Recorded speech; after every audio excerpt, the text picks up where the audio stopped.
देशभरामध्ये सध्या लोकसभा निवडणुकीचे वारे वाहत आहेत। लोकसभा निवडणुका जाहीर होण्यास काही महिन्यांचा अवधी असताना राजकीय पक्षांनी आघाड्यांनी मोर्चे बांधणी करायला सुरुवात केली आहे। अशातच प्रहार जनशक्ती पक्षाचे सर्वेसर्वा बच्चू कडू आणि भाजप यांच्यामध्ये पुन्हा एकदा कलगीतुरा रंगल्याचं समोर आलंय।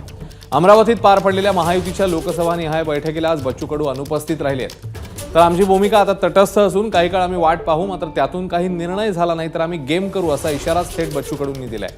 तर बच्चू कडू कुठेही गेलेले नाहीयेत, ते महायुतीतच आहेत अशी प्रतिक्रिया चंद्रकांत पाटील यांनी दिली। आज महायुतीची बैठक आहे, पण बैठकीला मी जाणार नाही। त्याचं कारण असं आहे की आम्ही सोबत राहू, पण आमचे काही मागणी आहे, आमचे काही पण आहे, कार्यकर्ते काही नाराजी आहे का पुऱ्या महाराष्ट्रामध्ये आमच्या 200-300 ग्रामपंचायती प्रहारच्या बॅनरवर निवडून आल्या। त्याला निधी पाहिजे ना, त्याला निधीच दिला नाही आणि फक्त वापरून घेण्याची भाषा भाजपनं करू नये। या सगळ्या बाबतीत तातडीनं चर्चा करावी आणि आम्ही 5 फेब्रुवारीला या सगळ्या संदर्भात महाराष्ट्रातल्या सगळ्या कार्यकर्त्याची, प्रमुख कार्यकर्त्याची आम्ही बैठक घेणार आहोत आणि त्याच्यात निर्णय जाहीर करणार आहोत।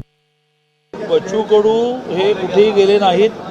बच्चू कडूंचा एक स्वभाव आहे, मी गेल्या आठवड्यात ते म्हटलं, एका अर्थाने त्यांना जे हवं ते करतात। आज त्यांना असं वाटलं असेल की मेळाव्याला जाऊ नये, पण ते या सगळ्या महायुतीमधून कुठेही गेलेले नाहीत। प्रामुख्याने अपंगांसाठी, दिव्यांगांसाठी विद्यापीठ स्थापन झाल्यानंतरची त्यांची भावना माझ्याकडे ते डिपार्टमेंट असल्यामुळे मी अनुभवली। ते म्हणाले की दादा धन्य झालो, आयुष्यभर दिव्यांगांसाठी काम केलं, पण करता करता करता दिव्यांगांसाठी वेगळं विद्यापीठ हेच सरकार निर्माण करू शकतं। बच्चू कडू हे कुठेही जात नाहीत। मेळाव्याला न जाणं असू शकतं ना, काही कारणं असतील।